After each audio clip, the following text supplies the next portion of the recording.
Welcome to the Breeders Brew, the dog breeding podcast hosted by myself, Sara, the Canine Family Planner, and me, Isabel, the Canine Nutrition Coach. We're promoting responsible breeding by unpicking the minefield of breeding myths and methods for owners wishing to expand their whelping wisdom.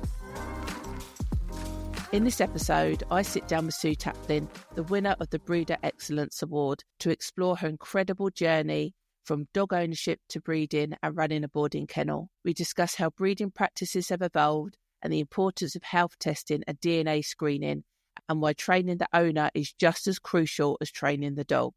Sue's wealth of experience offers a fascinating insight into the changing landscape of responsible breeding, from improving litter health with supplements to the vital role of proper record keeping. Whether you're a seasoned breeder or just starting out, this episode is packed with invaluable lessons and inspiration. I will hold you up no further and press play now.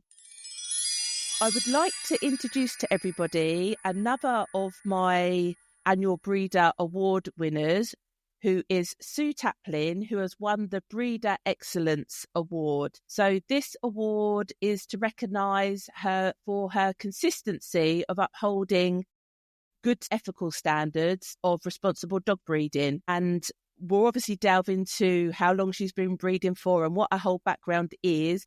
But she's most certainly a client that I've seen that's been very consistent in her approach to dog breeding. And ultimately, I think that's been one of her fortunes and has been sort of put her in good stead for having a successful breeding program. Sue seems to be doing really well. I'm going to hand over to Sue, and it would be great if you could just introduce yourself, just give a little bit of a background of who you are, what breed of dogs you breed, and then we'll just go from there. I'm Sue Taplin. We started our breeding journey back in 2006. We bought a kennels later on in life. I was corporate trained for many, many years, and we decided before we retired we would do the one job that both my husband and I thoroughly wanted to do but had never had the opportunity, and we bought a boarding kennels. We were licensed for 80 dogs, so it was a baptism of fire, and 13 cats. We were very fortunate that we inherited a member of staff who also had a Labrador, a bitch. We had a male, but unfortunately at a very early age, when we took him along to have his hip score done, he'd had a fit coming out of the anaesthetic, and unfortunately they didn't know whether he was then going to be subject to fits, which fortunately he never was, but it meant that we couldn't use him for breeding purposes. So when we did eventually take the kennels over, he was getting on a bit anyhow, and Vicky's bitch had a litter the following year after we first bought the kennels. From there, we started our breeding journey. We took 2 of her litter bitches, and from having no knowledge of breeding, we stepped forward into a very steep learning curve. We had 2 litters within the first year, I believe. Thinking back, I can't honestly remember exactly what they were without looking up my records. I am a great record keeper, all on paper, not too much on a computer, although unfortunately we did have to go down the computer route in the end. Everybody wants everything done on the computer nowadays. And it was a long and hard learning curve. We had lots of lows, quite a few highs, but year on year, everything developed and got better. So just let me take you back. So before the boarding kennels, did you own dogs? Yeah, we've had dogs for all of our lives. Collies originally, going back before my husband and I were married back in 1971, he had a rough collie and I had Heinz 57 all sorts. They both stayed with our parents. It wasn't long before the novelty of being married wore off and we suddenly decided that we needed a dog in our life. A guy that I worked with at the bank, somebody he knew had a litter of puppies, collie cross, and we had him. We had a few collies up until our children were 10 and 12, and then we bought our first Labrador. Okay. Our first Labrador was a bitch. Again, I knew really nothing about buying Labradors or buying a kennel club puppy of any sort. And we should have noticed warning signals when we went along and the mother's feet were bound up. But I was so desperate to get a Labrador that we took whatever was available. And there was this little black bitch climbing up the stairs who looked very cute, and she came home with us. For 13 and a half years, she was my life. She didn't have very good health. She ended up in the animal hospital at Stroud with pancreatitis after she was 7 years. And the local vet in Rustington was useless at diagnosing what was wrong with her. We've really learned from when she went into the animal hospital, she should have had a blood test. Right, okay. And the vet had been treating her for a virus for 3 weeks and hadn't done anything about taking blood. So that was really a big learning curve initially. Were they a young vet or was that of He interest? was South African, I believe. Really, really nice. Lovely bedside manner. But obviously not very good at diagnosing. She ended up in the animal hospital there for 4 days on a drip. Fortunately, she had the type they could treat, because apparently there's 2 types. One they can treat, one they can't. Luckily, she had the type they could. After that, she had really good health. She had to have a low-fat diet. Everything beforehand we'd been doing was completely wrong. I was giving her pints of milk, which she shouldn't have been having because it was full fat. Yeah. Everything you shouldn't do, we'd done because we thought she was short of calcium. Where was Isabel at the time? She probably wasn't even born then. No, I bet in fact, she definitely wasn't. So you had never bred up until that point. You just had the collies. We didn't even start breeding until 2006. All the time I was working for the banks and building societies, we only ever had one dog. I always tried to do puppy classes and obedience classes with my dogs. But they weren't terribly successful. I probably wasn't very good at persevering with them either. I think the lifestyle we were leading with me at work and, having the dog wasn't, I suppose, as good as it could have been. But she's never left for a very long period of time because my husband was self-employed and I would come home lunchtime. So she always went for a walk over the park lunchtimes. But she never wanted to come home. She wanted to stay in the park, which became a bit of a problem when you've got 20 minutes and you've got to get back to work and the dog's still running around the park.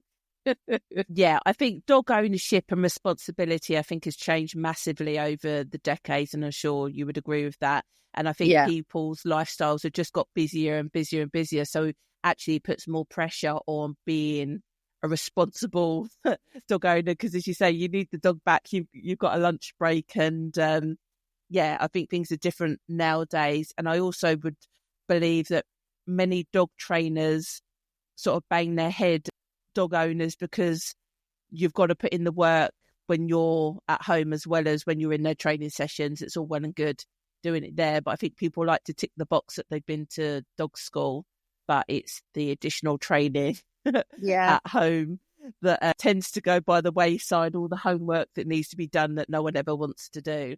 Yeah, I've been for the last 4 years helping training the puppy classes at Findon Downs Dog Training. And it's very obvious the people that go home and carry on practicing because they actually get the results from, the hard work that they've put in at home. But when you have the ones that come to the class and they do the exercises okay in the class, but then they go home and a week later they've forgotten what they were doing or how they did it. And I don't doubt that. As I always say, the dogs are fine, it's the owners the problem. It is training the owner, it's never training the dog. Yeah, very true, very true. Moving on to, so you had the female, and then when did you get the boy? Yeah, she had a slight heart condition for her last 18 months and then her back legs went. I lasted 4 days without a dog. I didn't stop crying for the whole 4 days. Right.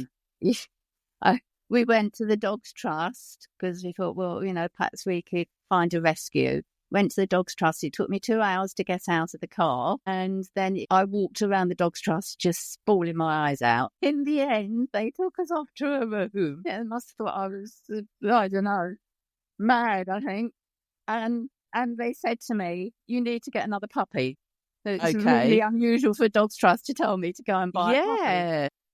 Anyhow, when I did go back to work, which was when I'd stopped crying after the 4 days, I happened to talk to one of the girls that I worked with, and her husband was in a gun club, and he knew of a litter that had been bought on the Arundel estate, and it was a groundkeeper who lived at Warburton. We went along to see, they had 2 puppies left. One was a bitch and one was a dog, but they decided to keep the bitch. So we went along because I wanted a bitch.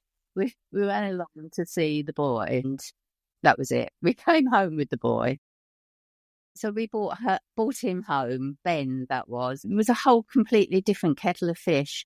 The puppies were in the farmhouse kitchen, spotlessly clean, nice dog run, lovely range. I mean, it was just completely different. And complete kennel club papers. And being well-bred. But unfortunately, he was the boy that fitted when we had his hip score done, so we couldn't use him for breeding. But was that the first time you had received kennel club papers with a dog? Yes. Yeah. Okay. Yeah. Interesting. That was back in the 90s. Yeah. Okay. But you couldn't breed from him. What was your plan then? Just to offer him at stud, or did you have another bitch by the time you had... I don't know that I had a specific plan, but we thought we would possibly, I don't know whether I ever intended to use him as a stud dog or just to put him to one dog just to get another one. I really hadn't, I don't know. I can't really remember. No. That's fair enough. How did you know to do the hip and elbows? Did you go back to the breeder, or was that just something you were generally aware of? It's a very good question. I think it was something I became aware of because at this point I started looking at what you should do to be a responsible breeder. So, I mean, it was still fairly early on that for hips and elbows back in the early 90s. I don't think the ones that we bought him from had their hips and elbows done because I don't ever recall having that information. Have you ever proactively tried to find a mentor to help you go down your breeding journey, or have you just unpicked it and discovered it as you've gone? Yes, to the second question. Yeah, I don't think I knew anybody who could have acted as a mentor because until we actually bought the kennel, I was working in corporate finance and didn't really come into contact with people like that, to be fair. Yeah, just a different world. Yeah. I think it was once we bought the kennels and I then went to East Grinstead dog training with every one of my puppies has gone to a kennel club, KC affiliated dog club. I started to get much more heavily involved in animal welfare then because we also had rescues at the kennels. We also had the Sussex and Surrey dangerous dogs for the police. So I used to go on dog raids and dog seizes. Right. Gosh. Well, that sounds a bit full on. Yeah, and we used to handle the dangerous dogs because they weren't dangerous. It was the idiots that actually had them that were the danger. Yeah. And if you can't read a dog, if the, like say, police officers, the dogs aren't their bag unless they happen to be a dog handler. So to be able to read a reactive dog and know whether it's most people just can't pick up the signs. They just see a barky dog and they wouldn't know. They would be scared. And then once a dog senses that you're scared, then the whole situation changes, doesn't it? Yeah. So, for you to be the professional in that circumstance sounds sensible because you can read a dog. Yeah. In the end, I used to go along with the dog expert. I mean, the police always had to take the dogs out, but there were situations where they actually then put me into the line of holding the dog when the dog was euthanized because Gosh. they didn't want to. There's me sitting in this room with this dog that has supposedly bitten somebody else, and he's as nice as pie. Yeah, sad, isn't it? Yeah, It's very, just very misunderstood. sad. So you've had a full history of dogs, that's for sure. How long did you own the kennels for? We were there 13 years. By that time, we were burnt out because it was 24/7, 7 days a week. Yeah, there's no kicking back and relaxing when you're running boarding. No, any way, shape or form. So yeah, that's definitely not retirement career and choice, that's for sure. And so you started breeding after you got the kennels. Yeah, we had 2 of the litter sisters, and then it was from them that we started to breed. Okay. And the first one was the first puppy that we kept from that was Aston's son, who was my Boris, who was the most specialist dog you could ever have had. He was chosen out of the ring by one of the Kennel Club obedience judges to be one of the founding members of a Kennel Club charity called From Fear to Friend, and he became one of the first 5 cynophobia assistance dogs, and I was his handler. And we did bi-weekly classes with children between the ages of 5 and 16 who were terrified of dogs. These children were so traumatized that the first lesson was just with soft toys, and some of them couldn't even come into the hall for that. Wow. And by the end, generally, of 10 sessions, these children, not all of them, but the majority of them, would be walking the dog. They never walked the dog by themselves. We always had a lead ourselves, and then we'd have about 3 or 4 children clipped to the dog, to the collar as well. So we always had control over the dog if necessary. But so each dog, to become one of the assistance dogs, had to complete a 28-point assessment. And a lot of it was noise related. They mustn't react to noise of any sort. They mustn't react to any food. They had to be able to walk around bowls of food on the floor and not touch it, which is a very big ask for a Labrador. Yeah, that is. Especially when they're so food orientated. But he was an absolute little star. Polly's just got off of her bed in here, and Polly was the other assistance dog with Boris that trained to do that as well.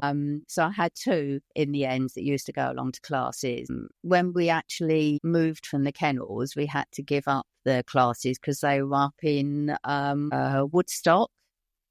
Okay, yeah. And it was just too far to go up in the winter when the weather was rotten.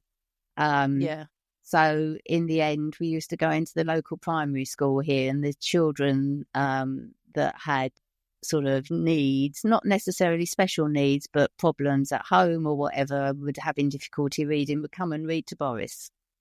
So Boris didn't care what they were reading. He'd just lay there and let them stroke him.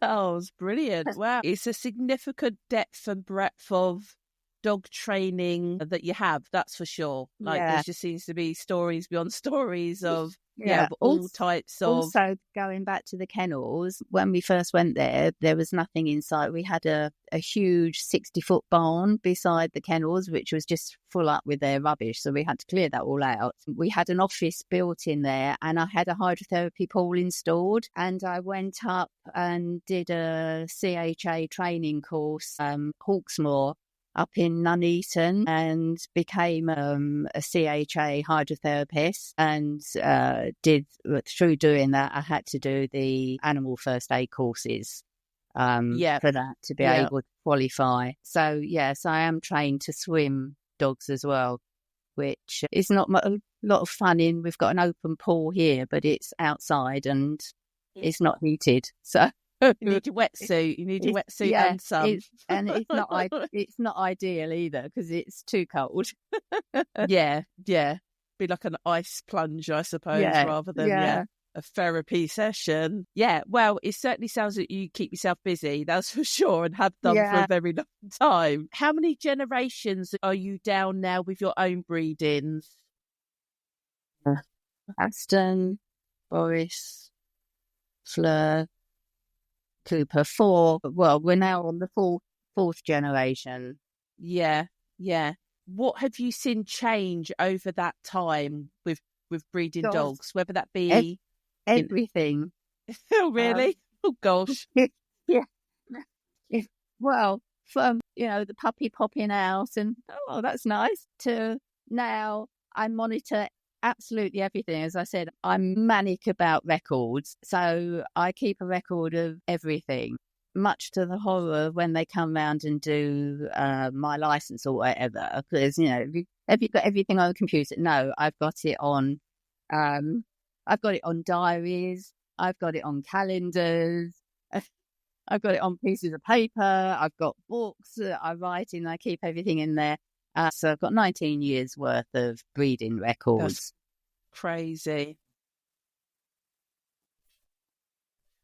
But as I say, now some of it is computerized, although none of that goes on the computer because I don't trust that it won't disappear off at some point. So I would still rather keep my paper and pen, because I know that that's not going to let me down. No, I mean, Isabel and I are all for record keeping. Say I created the puppy playbook because I love a digital format of most things, to be fair. Yeah. But there are some things I like to write. Every litter, they have their own book, and I write everything down in that book. And I can refer to that at any point that I need to. I can get it out quick and I can look at it. I can cross-reference birth weights and do all sorts. So for me, even though I do like a spreadsheet and that kind of stuff, sometimes pen and paper, it will do the job and that's what's needed. So I don't blame you on that one. To be quite honest, I can't remember 19 years back whether I weighed them all at birth or not. Probably not. But I mean, nowadays everybody's weighed. I weigh them the first couple of days to make sure that they haven't lost weight and they have put some weight on, and then I do it weekly. I don't, unless I've got one that I'm particularly worried about.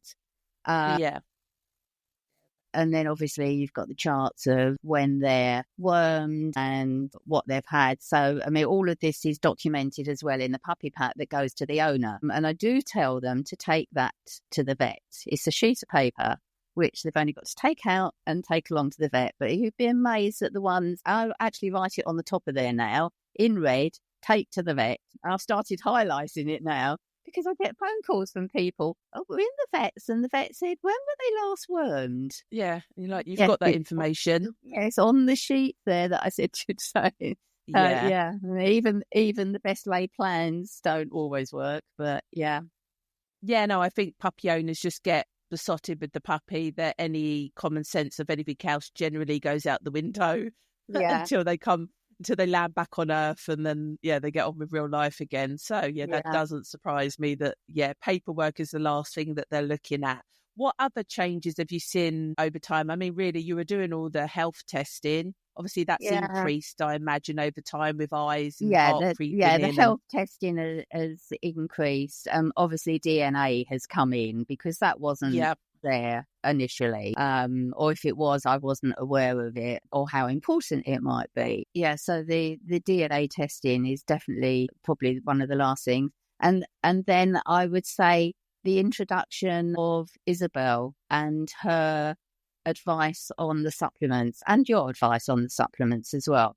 Well, I just pass it all over to Isabel. I tell people, Isabel can help you, but speak to her direct. It appears to be so beneficial. I mean, the count on Cooper's sperm has just gone boom, which is amazing. And also I can see the size of the litters are bigger than my previous ones. My previous litters probably averaged about 5 or 6. And now they're probably more like 7 to 9. So brilliant. And health wise, I've always been fanatical about, watching the puppies and their development. And if I lost a puppy when they were first born, I take it quite personally. So to have more litters where I'm not losing, touch wood, any puppies at all is absolutely brilliant. And, that's and amazing. all I can think with that is, the addition of the supplements and I don't know, good husbandry, I suppose. Yeah, well, I think, before you came into my world, was you ovulation testing? We did do some ovulation testing, yes. Okay, and I was just going to say, was you as methodical? Because to me, I have some people, they're very wishy-washy and they want to try and guess when to start testing and they do different things or different bitches, but you seem to be very, well, this day, we're testing this day until ovulation's come. Like, there's no qualms with you. You know your process. And once ovulation's confirmed, then I know when to breed. You say, then you're doing your supplements. So it's all paying off. But I just didn't know whether you seem to have a very organised process that you don't compromise on. At the very beginning, there wasn't ovulating testing, and it was just a matter of I'll stick her in the paddock with the boy and let's see if anything happens. I just stand there and watch for hours. Yeah. It's not very technical. So much more hit and miss. So I obviously, progesterone test in my mind the most sensible route for anybody to do, because putting the bitch in a field with a dog and spending hours just watching them faffing around doing nothing. I can remember this. This is going back to my very first bitch, Aston. I think it took us 4 days to get a tie. Well, obviously she wasn't ready. Yeah. So the poor dog was probably worn out by the time he went home. It was one of our customers. So, I mean, we were fortunate that he could come and spend 4 days with my bitch. But, in the real world, we can't do that. No. Yeah, life's got a lot more busy than it used to be able to do that. It's good that, you're seeing positive on all aspects of litter sizes, health of puppies, health of the mum, I assume, post-whelp as well, maintaining her condition better. Yeah. And the other thing I must say, your podcast. Now, I'm not a great podcast person. I'm being a bit selective of the ones that I've listened to so far. No, that's fine. But, yeah. The one on the calcium. Okay. Yeah. Which I'm sitting there thinking, yes, I've got liquid calcium in the cupboard. Obviously not the way to go. So I need to buy some calcium from Isabel. Yeah, I mean, the more people talk, capsules. The more people talk, the more we learn. I mean, you can hear my brain ticking over in some of the podcasts where Isabel says something, and I'm like, oh, that makes so much sense. And I've been in it. God knows how long you've been in it. You literally can't stop learning, because sometimes you might have heard it before, but you have to hear it at the right time. Yeah. And that's a good thing with podcasts. You can listen to them as many times as you want to. I've had people tell me they listen to us in the bath, when they're cleaning. All sorts. So it is one of those, if you've got a bit of time and you can multitask doing something, then you can't stop learning, because even listen to the same podcast again, you will hear something different, because you're a different person to when you heard it the first time. That's the whole point of, this interview will be on there, because there'll be something that you've said that will resonate with a listener, that they go, yes, I need to start doing that. Like, why haven't I been doing that? Or I should consider this. So I think the more we talk and share our backgrounds and our knowledge, the better, the better quality and the safer our dogs are bred. And you say, the fact that Isabel's about, and she's really supporting breeders from a holistic standpoint and has such a detailed depth knowledge, with no alternative motives apart from to help people breed better, is a godsend. So I'm so glad that us continually talking about stuff that she thought, this is a need, and I'm the person to fill it, and convincing her that she needs to get on and do it, that she's done it. So I'm ever so pleased. I benefited myself. I did some supplements, but I didn't do as much as what I do now. And No. my fertility rate has been way more consistent than it's ever been in the past. Yeah. So it's not made up. I mean, some people will try and tell you that, it's all made up, but you can't convince those people. You just stick to your plan. And execute your plan. That's all you can do. How do you feel, just to change the subject quickly, but to not waffle on too long, how do you feel puppy owners have changed over the years? I'm not sure whether the puppy owners have changed over the years or whether I have Okay. in the way that I deal with them. I think it's probably some of it 50-50 maybe. Some are really switched on. I used to send out, I've always sent out sort of an information sheet. My information sheet now is actually information sheets, which is 8 pages long. And the more people ask me, the more information I give them up front. And I used to put pictures of the dogs on there so they could see them. And then people would start coming back, oh, can I have their Kennel Club registration number?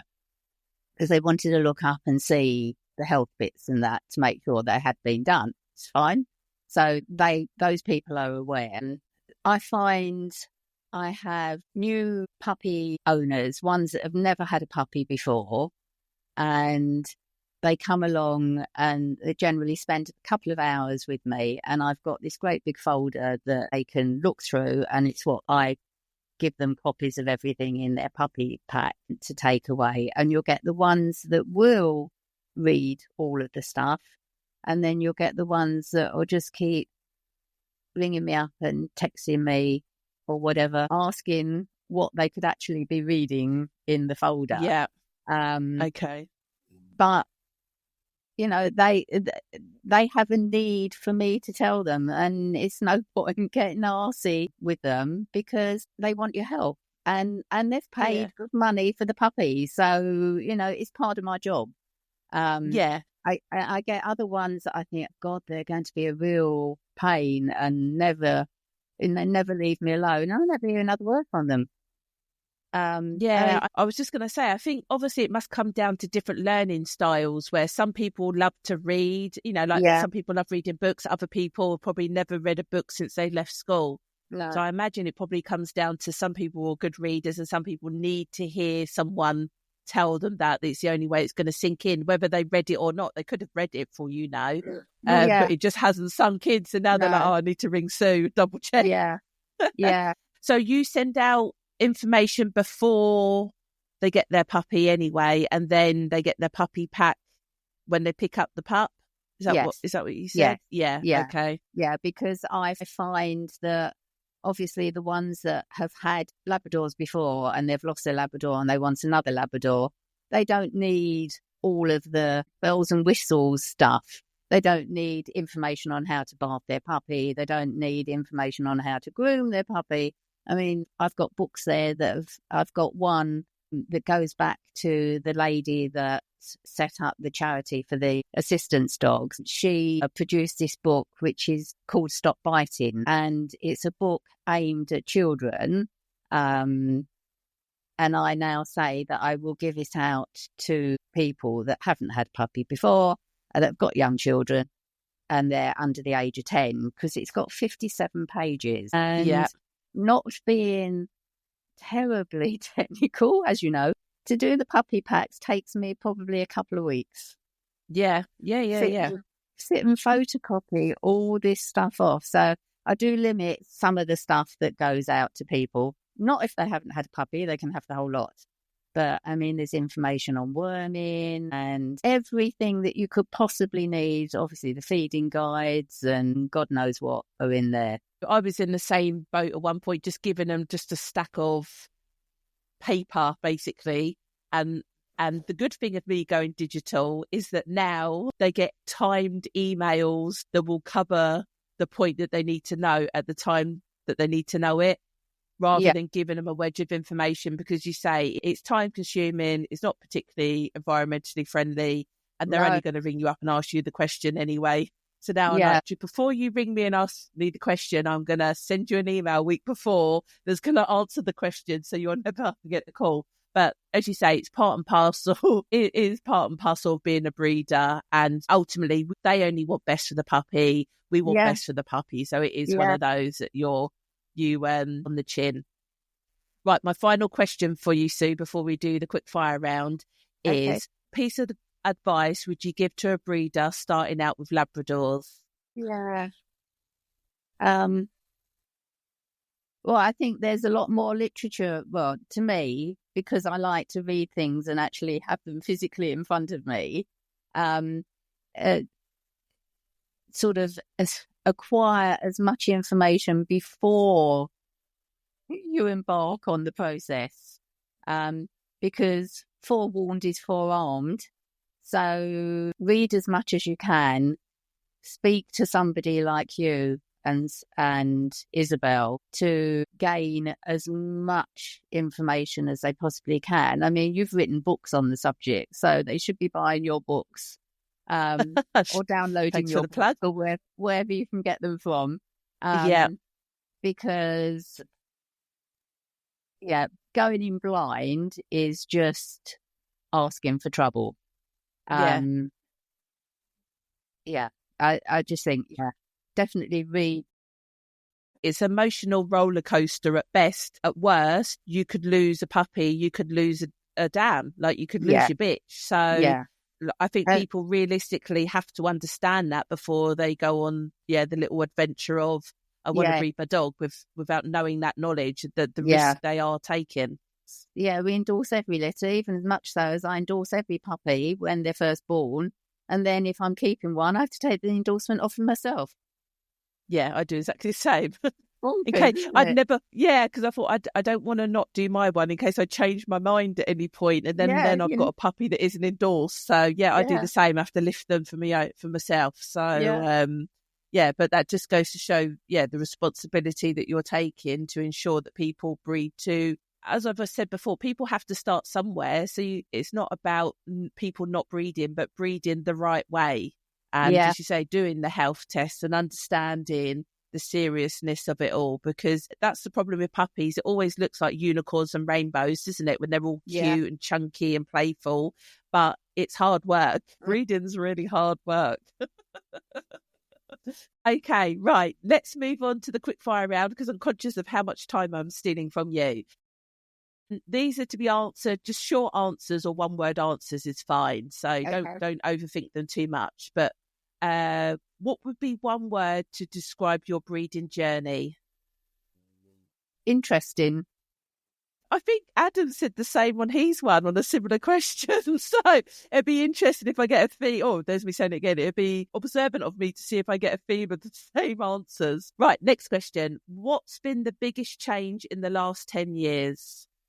Sorry, biggest change in breeding in the last 10 years? Supplements. Name one trait every breeder should have.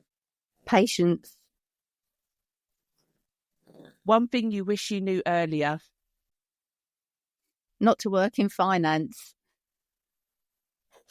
I love that. I like that one. In regards to puppy waiting lists, do you find them soothing or stressful? Stressful. Breeding mentor, yay or nay? Would I be one or have I had one? Well, whether you've had one or would you be one. You can answer it however you want. You can put some context to it. It's fine. Yeah. I'm happy to be one. You're happy to be one. What's one goal that you have for next year or for your next breeding? Well, that's pretty imminent. Safe deliveries. Yeah, that's true. Yeah, too underrated, but a big concern. And my final question, if you had to summarise breeding in one word, what would it be? Nightmare. Gosh, makes you wonder why you do it. Yeah. Yeah, I do wonder sometimes. Oh, I don't think... I think dog people were quirky anyway, and dog breeders are even quirkier. I think... we can't have something right with us because, as you say, it is glutton for punishment. Yeah. But that brings this podcast to an end. So firstly, I want to thank you for your time and your insight and your knowledge, and to officially accept your Breeder Excellence Award. which I think is more than deserved. Yeah, obviously listen to the rest of the podcast. Soon enough, this episode will be on there. So you can listen to it all over again. Thank you very much. No worries. If you've resonated with this episode, you're already showing the mindset that matters the most. But great breeding isn't just about attitude, it's about understanding your breed, your specific circumstances, and where you are in the journey. That's where a Brew Crew mentorship comes in. No one-size-fits-all advice, just personal, practical support shaped around you. Whether you're planning your first litter or refining your approach, we'll walk you through every step of the way. So come on and join us at breedersbrew.com for tailored learning and a community that's raising the bar, one thoughtful, well-prepared litter at a time. Can't wait to see you there.